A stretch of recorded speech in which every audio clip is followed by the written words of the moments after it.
Narelle, and she is our Northern practice leader to cover all Northern Highlands. And then she has been a nursing background, and she has been wonderful. Listen to her and Bonnie to present together. Okay. Go ahead, John.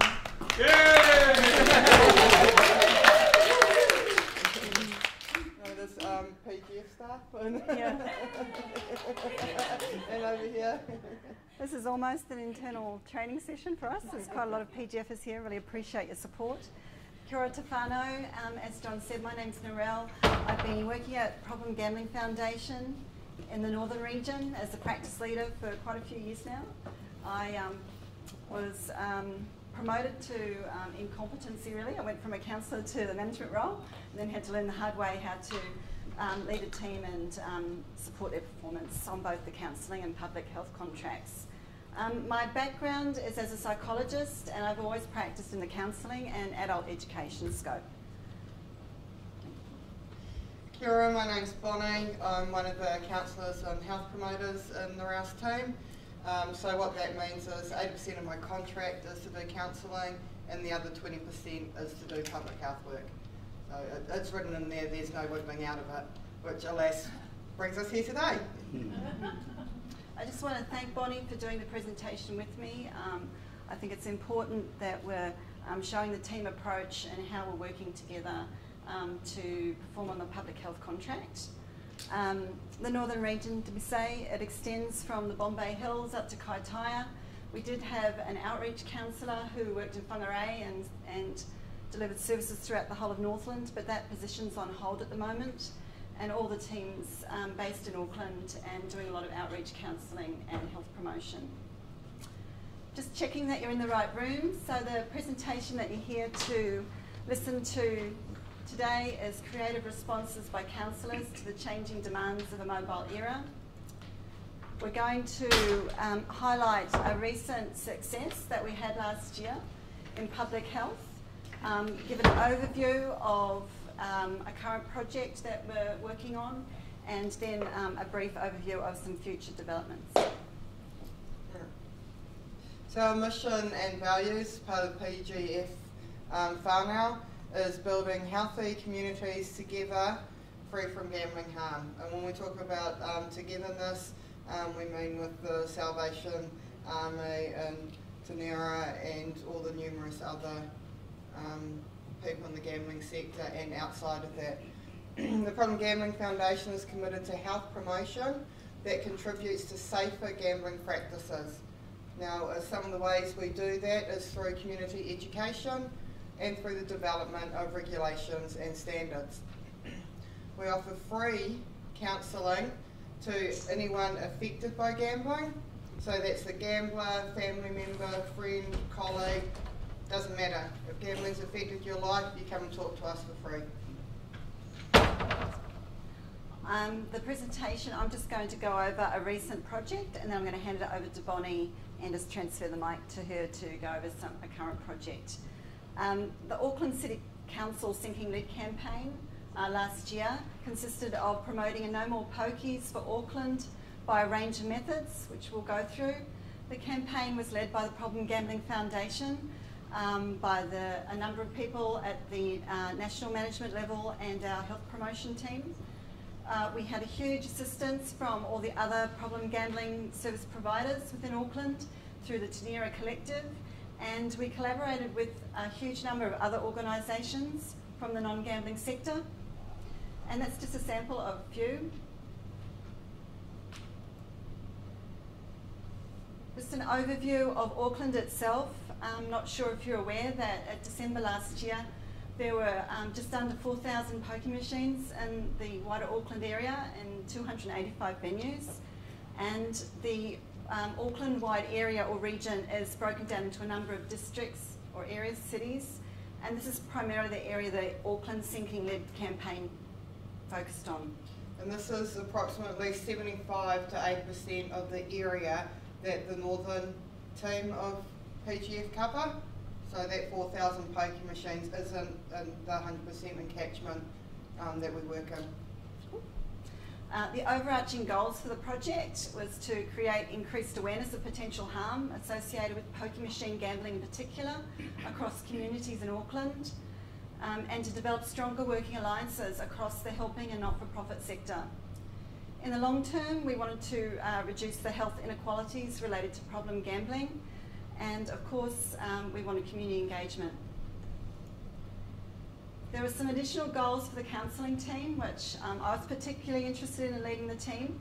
We wanted to develop the counselling team's confidence to share their expertise and their knowledge and experiences of working with gambling affected people, to develop confidence in answering questions and providing statistics on the spot often, instant recall before a council, to become comfortable at public events and challenge our comfort zones, which Bonnie and I are doing today, because we much prefer to be in a counselling room, supporting people at a very micro level.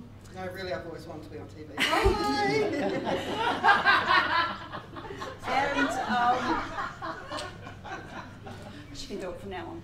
And developing a relaxed communication style, which is a work in progress, as you'll see, and supporting each other to influence social policy was very important for me in leading our counselling team at a local level. We also had additional goals for this project, quite a few really, of developing a volunteer army for future projects. To support people outside of the counselling room was very important. And I think the main goal was to encourage and support people who've experienced harm and who have concerns in our community to have a voice in the public domain and influence policy. We have a number of people at Problem Gambling Foundation who help us in a huge range of ways when we have public health projects, and we wanted to nurture these people and acknowledge them. So the No More Pokies Auckland campaign created a YouTube video linked to Facebook and Twitter. It's important that we didn't do that. That was very much done by Tony Milne's team in assistance with Andre. Posts from the Facebook promotion of the video had over 32,000 viewers. The Problem Gambling Foundation designed and printed postcards, which I've got some of in my bag if you want to see, which made it very easy for people to endorse and support the campaign and write a written submission. And we supported those affected by harm to write a written detailed submission or give an oral submission before the council, and we developed a template to do that. So this is what the website looked like. Say no to more pokies, choose a healthier future for our children. You will have seen maybe the images up on the screens throughout the conference. However, we're just going to play the video now so you can actually hear what was said. 2-minute break from us. Focus. Oh. Whoops, when we've got sound. No, we haven't got sound. What a shame. Should we start again? Love IT people, they're so helpful.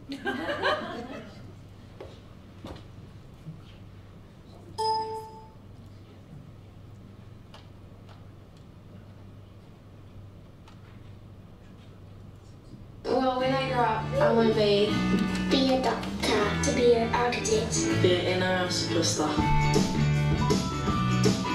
I want to be, when I grow up, a professional swimmer. When I grow up, I want to be a policewoman, Professional basketball player. When I grow up, I want to be a scientist, A professional triathlete. Or a zoologist. and learn about the world. And a professional football player. I want to be a fashion designer. When I grow up, I want to be a vet. I want my name above the grades. 我长大后，我想做一个医生。I want to help sick animals. When I grow up, I want to join the Navy. I really want to be a director of a stage production. When I join the Navy, I want to save people's lives. When I'm a zoologist, you probably have to maybe you study animals and then help make up programs for endangered ones. I want to be a policewoman because they help people that have problems. I would like to design some sort of sports stadium. And they arrest the bad guys. I want to learn about micro animals and there's little insects in the ground. A big show or a big movie or something. I want to be a doctor because I want to help people.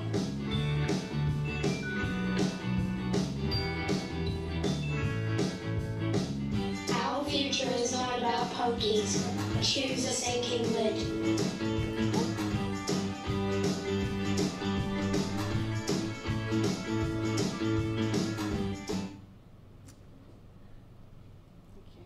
As you can see, we had a huge number of organisations that supported us on this campaign, and we really wanted to destigmatise problem gambling and grab people's attention and in an innovative way, and I think the video did that, the link, and really want to pay homage to Tony Milne because that was his idea to come up with the actual DVD. The counsellors' primary roles in the Sinking Lid campaign. We just went from the beginning of the campaign right through to the end. We were involved in the planning and development meetings, which were led by the health promoters and Tony. We engaged with the other services within the problem gambling sector through the Tenera Collective, and we did this out on the street, a lot of weekend events where we generated postcard submissions at our information stalls. We found opportunities, as many as we could, to discuss the campaign with those affected by gambling harm in our rooms and in the community. Detailed written submissions was a big deal for us. We wanted to try and get as many people who had experienced direct harm to write full stories before the council, and we offered our clients opportunities to meet with our PGF media spokesperson, Andre, to assist them to consider the impact of their submission personally and for their families, in particular impact of the media, because when you give a submission before a court council, the media can be in the room. The councillors supported each other, so we kind of ran our ideas past each other to write our own submissions, and we tried to choose different themes to highlight as different aspects of gambling harm. And we engaged with family and friends to complete a submission. Okay. We developed a volunteer army of friends and supporters, so they went out and they got a lot of submissions for us on postcards and spread the word through the networks and through YouTube and Facebook. During the council hearings, we were available all the time, before, during and after the submissions, just to debrief and support people who'd given their submissions. And we planned a celebration event that included all our supporters and volunteers. The outcomes we achieved, we overreached our goal of 8,000 postcards. We actually achieved just over 10,000, and that's a huge proportion of the total number that were actually received by the council. We achieved 236 detailed written submissions, and there were 150 actual voices heard before the council. We also organised a media-free oral submission hearing for our clients who wanted to remain confidential and not have their story put into the media, but still have their voices heard. So the Sinking Lid policy was adopted by Auckland Council. This means no new licences can be granted for pokie venues in Auckland, and current machines cannot be transferred if a venue closes. The TAB for sport and track betting venues are capped at 43 standalone venues, and we think this was a huge achievement. We acknowledged all our supporters and volunteers by way of certificate and a party at the end of the event, but also at the end of the year. And this is just an example where this particular person worked with us on a huge variety of projects throughout the year. Now I'll hand over to Bonnie.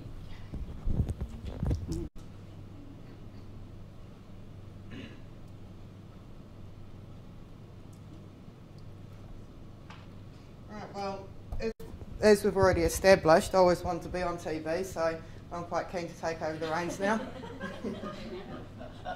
Right, so I'm going to talk about a current project, which is the Gambling First Aid Certificate, which is done individually in the Gambling Harm Prevention Awards, which is done with a minimum of 4 people in a team. I think some of you were in the presentation earlier today that Nichelsen gave, and he gave quite a detailed overview of how this all came together in the 6 billion times it's been revisited and revamped. I'm just going to talk about our role as counsellors getting involved in the public health sector. So this is an innovative collaboration between the public health promoters and the counsellors. The difference between us being the health promoters are full-time, that's what they do, they're full 40 hours of the week. Counsellors being people like me, who are 80% counsellors, 20% public health. The aim of this is to increase the number of safe gambling environments in the Auckland region. So no surprise, PGF is the first organisation to strive for a Gold Harm Prevention Award. The Northern team, being the first team to do it, is then also looking now to support other agencies to achieve this award. I'd love to offer it to all of you, but I'm under strict instructions. I'll get a slap on the hand if it's anyone outside New Zealand. So if you're in New Zealand and you're keen to know more, come and see us. There's 5 stages to the first aid certificate, which also rolls over to the Gambling Harm Prevention Award. Hi Eva! And stage 1 is test your knowledge. So there's 17 questions, and basically we like people to spend no more than 20 minutes just answering them the best they can from the top of their head. No research, no asking other people, just bang, what do you know? We then move on to stage 2, where we do let's talk about gambling. And this is a self-screening email correspondence step, where it's based on the individual answers as to how many steps they go through in the email part. We then look at stage 3, which is get informed. So by this stage you've got your test results back. Woohoo, you got 30 out of 30, you don't have to do anything else. No, that's not quite true. Where you go on to our website or our online library and find out the answers to the questions that you have now found that you didn't know about. After that is stage 4, which is have your say. So this is where we ask people within an agency to review their gambling policy, and if they're doing it individually, to get involved in the community action in some way in regards to raising awareness. And lastly, we do the Take the Challenge, which is redoing the Test Your Knowledge test, because you know more now and you get a higher score, is the idea. So on completion of the 5 stages, participants will receive an individual certificate of achieved merit or excellence. Narelle and I were awarded excellence, which is why we're allowed to talk about it. Okay, just so you know. Yeah. If completed as a group, an award will be given to the group or organisation in bronze, silver or gold. We're secretly confident we've got gold, but there's been no presentation yet, so I can't say for sure. Okay. We've got lots of desirable outcomes. Probably the most important to us as counsellors in a public health era is the increased confidence to talk to others about gambling. So we're talking about agencies within New Zealand, such as Child, Youth and Family, for example, who ask really difficult questions about suicide and abuse and violence and everything you can imagine. We're trying to get these people asking about gambling, because this can be as harmful as alcohol and drugs. So we really want to get out there and say, hey, join us and we'll join you. Okay, so through doing that, we're going to have an increased number of organisations that support safe gambling environments. And this ideally makes it safer for the people we work with who are experiencing gambling problems. They're working in an organisation that has a little bit of knowledge about this and will ideally have some kind of structure that will help support them, so they're not feeling any more isolated than they already are. And of course, as for any agency or foundation, the ideal spin-off from all of that is more referrals for counselling, because we've identified more people that need help. So achievements to date, well, we've completed the 5 stages. We've drafted a new PGF gambling policy, It is currently being submitted to the board and waiting to be reviewed and to see what they're on board with and what we may need to reconsider. Other PGF teams have started to take the challenge. Part of our public health work in this role is to help facilitate the other teams within PGF through it. So we've heard from Mapu Maya in the opening yesterday and AFS in the opening today. So that's just to name two of the teams in Auckland. And of course there's a number of organisations that have booked in to take part in this challenge. Exciting stuff. All right, you still with me? Breathe. Do we need to do some ha ha ho ho ho? No? No? Don't have time. All right. The thought's there. I'm laughing with you. So future projects. As you can see, we've got quite a few of them. And because we've got so much we want to talk to you about, we're starting to run out of time, so I'm just going to jet straight into brief interventions in pubs. Okay. This is something really different. Basically, I get paid to spend 2 hours to sit in a bar. Oh. Sounds fantastic. I'm not allowed to drink. What's the point of being there? That's what I asked. The point is to have an informative stand there with all the choice not chance material and to be available to speak to people who are actually walking in to these venues and going to the pokie bars within these Class 4 venues. So Class 4 venues in New Zealand is pubs and clubs. Okay, so I'm literally sitting over here, and about where you are, Colin, is probably where the pokie machines are. And I sit here and I go, "Hi, how are you?" Hopefully not so dorky, you know, a bit more, you know, friendly and happy looking. And sometimes people come up and talk to me. Sometimes people are like, "Is she looking at me? Is she looking? Oh shit, she's still there." And that's cool, because I really want to talk to those people. I'm working on that part. And so we talk about gambling. Have quite a few people come up, had really positive feedback about the Choice Not Chance brand from people there. I'm doing this in Cranks Bar in Albany, so I'm really lucky that right next door is the TAB. So the guys pop over there, place me on TAB, come over there, buy a beer. It's like, "Hey, how's it going? Oh, how are those Warriors going?" "Oh, yeah, not good, eh?" "Yeah, I know." And we have a conversation about TAB gambling as well. What's been even better for me is the fact that every single staff member at Cranks Bar, when I've been there, has come up and asked me questions about problem gambling. How they know about it, what can they do, how can they be more involved. And to me, that's just a fantastic outcome of what we're trying to achieve. We also advise people about the self-exclusion process, and anyone wanting to self-exclude from a Class 4 venue, or in this case, say Cranks Bar, we would do in conjunction with the bar staff.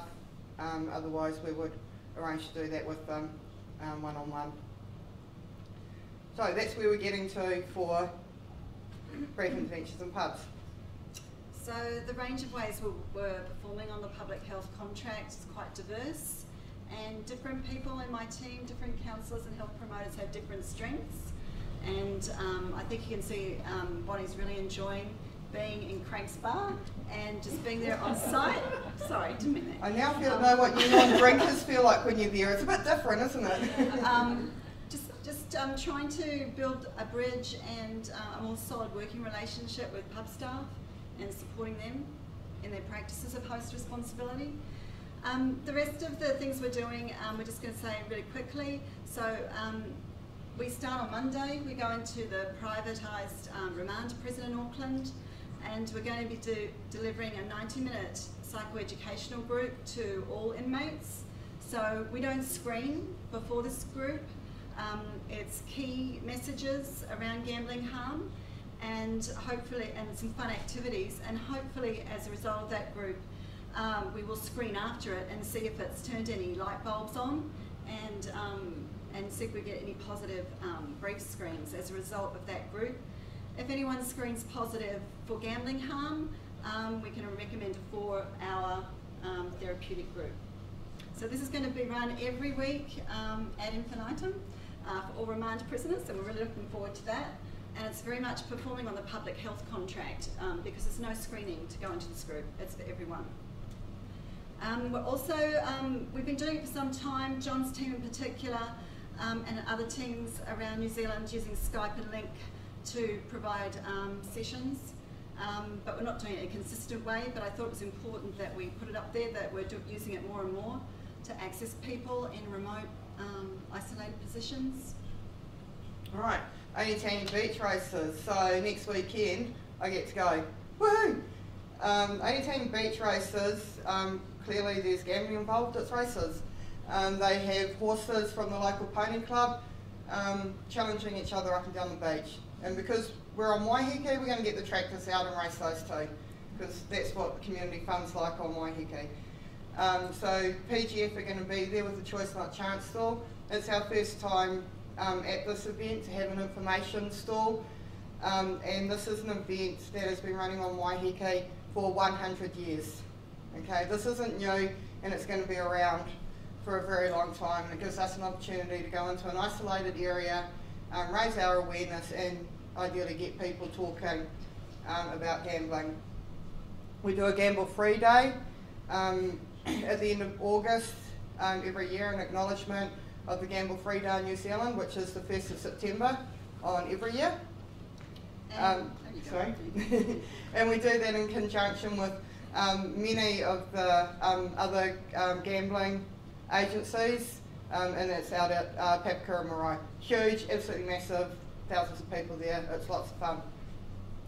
And lastly, we introduced mini golf last year. This was specifically for our clients to interact with us, to see if they could beat us at a game of mini golf, and we do it on Gamble Free Day, so it's a non-gambling activity. We have a lot of fun. We have a barbecue, and we get all the families on board. So we're looking forward to doing that this year as well. And just so you know, I won the award in my team last year for having the worst score, and I got a hole in one. How did that happen? So thanks for your time, everyone. I hope that you've got a sense, even though it's a very brief overview, that we're working in a number of ways outside the counselling room to support the community. And open to any more new ideas you might have. One question. One question. We can have time for one question. I've got a question. I think it sounds like you're doing some pretty good work, and that's fantastic. I'm just wondering, in terms of ethnic mix, what is it? What's the ethnic mix of the people that you see? Who present for counselling or Yes. the community? Well, maybe in the community, because that's your first point of contact, isn't it? Well, because we're counsellors and we perform on the contract 80% of counselling, we're seeing majority of people presenting at our service, and I don't know if I can give you an exact breakdown, but all ethnicities are represented, and Maori and Pacific would be overrepresented. And we have no Maori specific counsellor. We support all our clients to, we facilitate referrals to Raukura or wherever they would like to be supported. We have our Mapamaya Pacific unit, and all Pacific referrals go direct to them, and similarly of Asian ethnicity. So we kind of receive everyone else who doesn't want an ethnic specific counsellor. But in the community, I mean, we work a lot. Nita and Nelson, our full-time health promoters, are Maori, and we work within Maori communities in South Auckland a lot. Okay, thank you.